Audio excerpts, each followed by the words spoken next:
So wait, for you then. Okay, just so maybe the audience can understand this, maybe, and you don't have to What? answer this, but uh, what did you experience as a child that's making you a runner and a track star and a fearful avoidant? Because I know where mine's coming from, dismissive, but for you, how do we get to Samantha being a runner and a track star? What was going on for you as a child?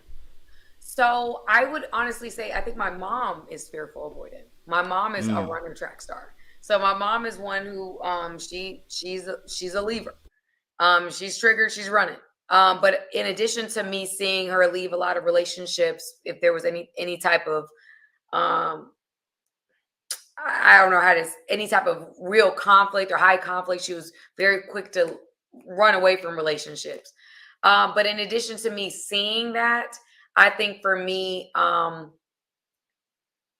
just felt it as I stated before my upbringing. I come from my mom is Caribbean and Hispanic. My dad is white. And so it's a stricter household. And my mom was very much like, she wouldn't necessarily, she's not gonna give you praises for doing the right thing, but she definitely gonna pay attention to when you're doing the wrong thing.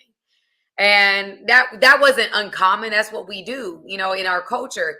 But she was very hard on me, and I'm thankful for that at this point in my life.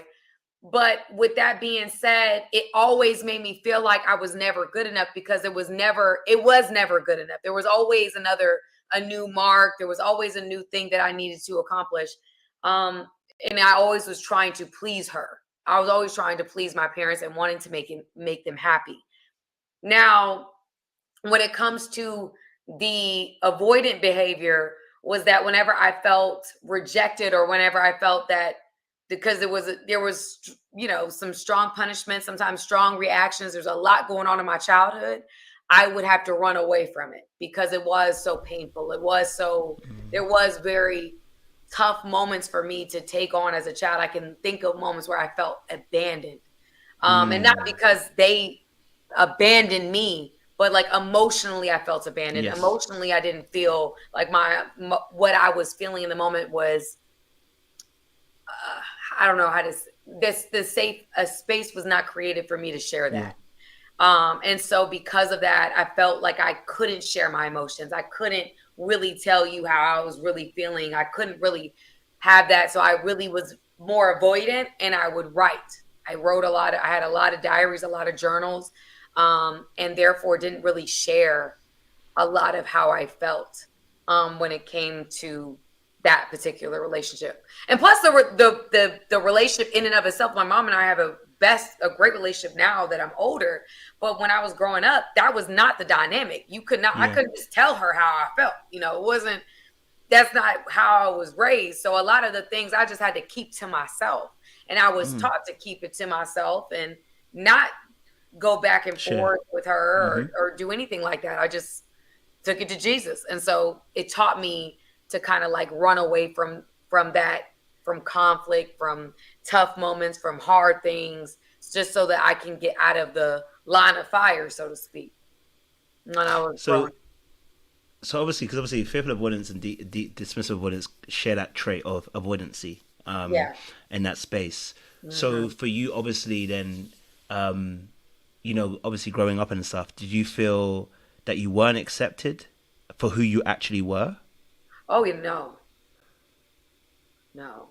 I mean, I would like I've talked about this growing on my channel, but I was bullied. So Mm. I I blossomed. Well, I didn't always look like Come this. on now. The Lord is Talk good, about the glow up. and His mercy endures His hand was forever. upon you. But the reason why your girl got a personality, and she got some character to her, is because I wasn't always Anointing. like Hear this. it.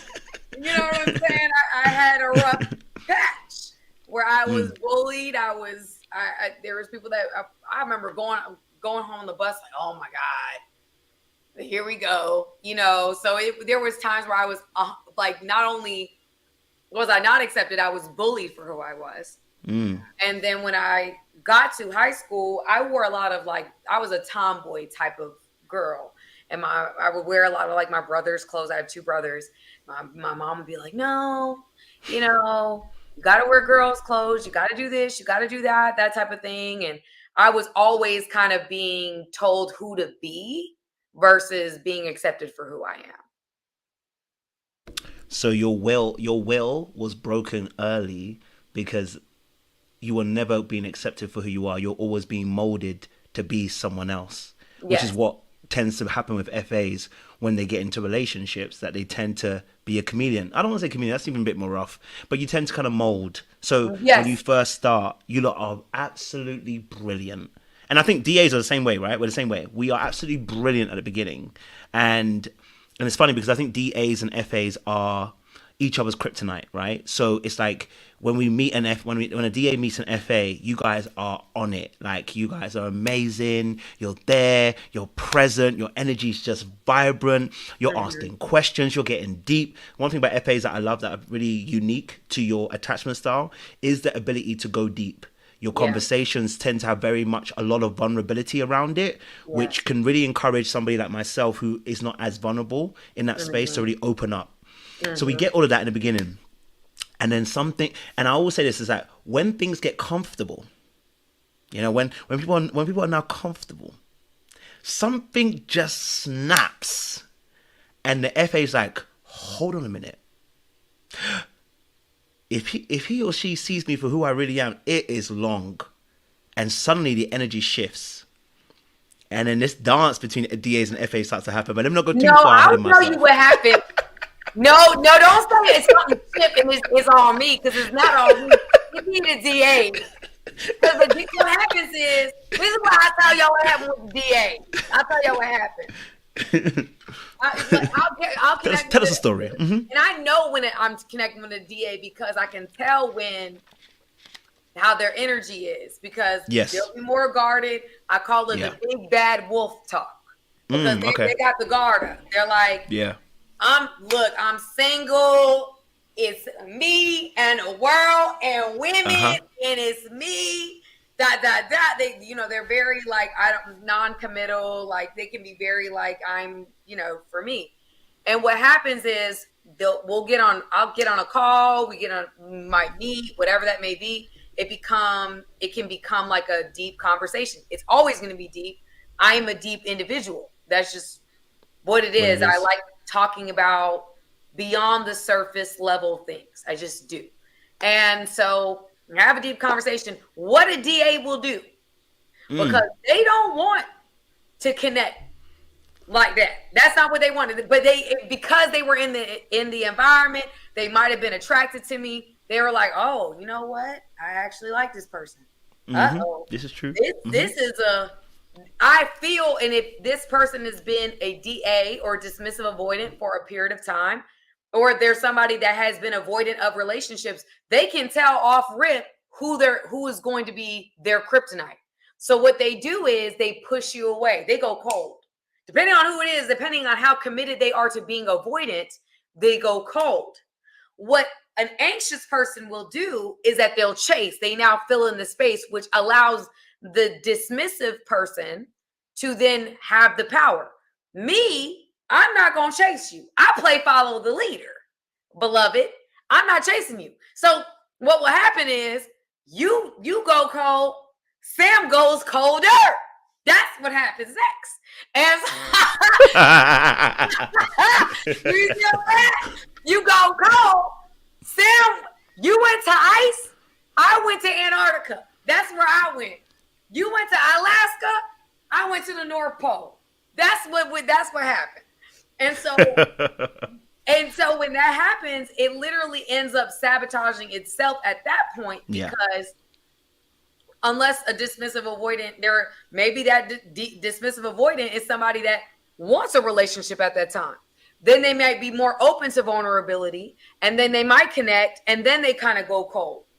But it depends on where they are in their mindset, whether they want a relationship or not. But I've learned over time, just kind of working in the field that I'm in, I can tell when somebody's like, I don't want a relationship, or I know you're a problem for me. I'm going to keep you over here. I'm going to watch you every day, but I am not speaking to you. I'm not letting you in. I watch every story, I'm going to watch everything that you do, but I am not going to, and I like you. I really like you, but I do not want to be vulnerable. I do not Yes. want to connect. So there's a lot of people that I've met along the journey that, they kind of keep you at arm's length because they don't want to be vulnerable. And now that's not, if somebody doesn't want a relationship, I don't put everybody as dismissive avoidant, right? Yes. Because there's people that don't want a relationship, and they may be a secure attached person, but they just know where they are, which I think is really great as well.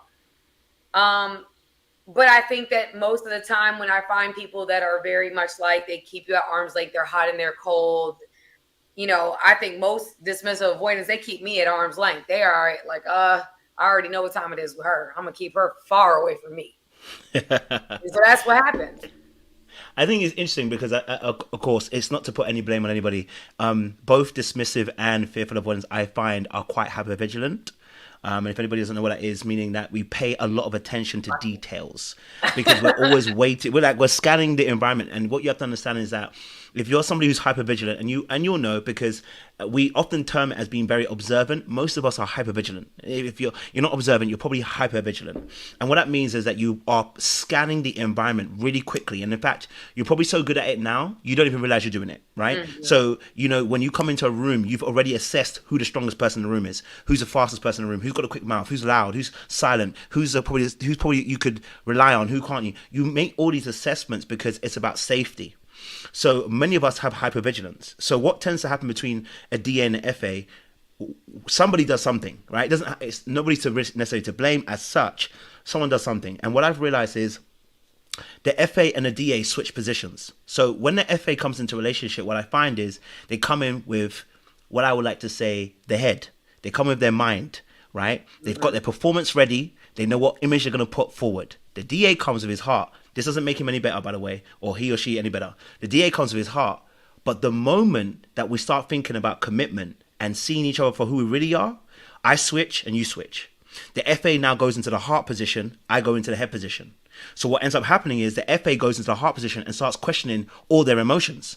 Like, what am I feeling? What is this I'm feeling? Is this real? Can I commit? Am I allowed to commit? Okay, wait. Is he liking me? Do I like him? And it's a whole bunch of emotions that starts happening for the FA, and they're trying to unravel all the tangled wires in their mind, and it becomes a minefield. The DA goes into a particular position where he goes, I'm going to find flaws in you because there ain't no way that I'm going to allow you to get that close to me. Because if you're that close, you can hurt me. So they start poking holes in anything you do. Okay, she talks too much. Okay, no, I've seen her. She walks in a particular way I don't like. Okay, she does this, she does that. And then before you know it, they switch positions. So when I came in originally, the reason why you liked me is because I had a great heart. And the reason why I liked you is because you came with a mind, because DAs love the intellect and so do FAs. So we like that things about each other. But the moment we felt that we'll have to be vulnerable and maybe something's going to get to a place of commitment, we switch positions and then it becomes what we call a power struggle. So now the FA is going to struggle with me in terms of power. I'm going to struggle for power because what you just said was precisely what happens. You might see something in me. Maybe I didn't even do anything too tough. Maybe I said something and you felt like I was doing something. And maybe when you do something, I'm then reading you saying, no, she's doing something. So now I'm going to judge what you're doing and I'm going to react based on what you did. And what ends up happening is we keep reacting off what someone else is doing. Meanwhile, none of us are having a conversation about how we really feel. No, none of us. So it just becomes about what we're seeing and we're acting because we've made heavy judgments. Right. And that's what we tend to do. Yeah. No, and that's the whole point, guys, is that when you're dealing with avoidance, we're kind of making judgments based upon what we see, what we feel, what we think, our perception of what we are experiencing.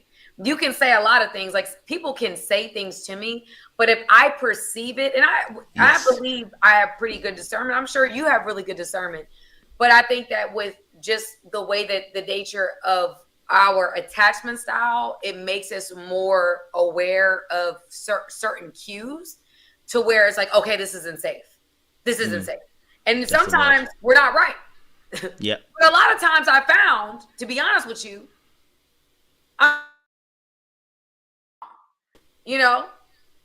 there may be times, it just depends on, what the situation is. But anyway, I just think that a lot of times, in our dynamic, unfortunately, especially because today I would say we have more dismissive and fearful avoidance just running amok, creating content and saying this is the way to be.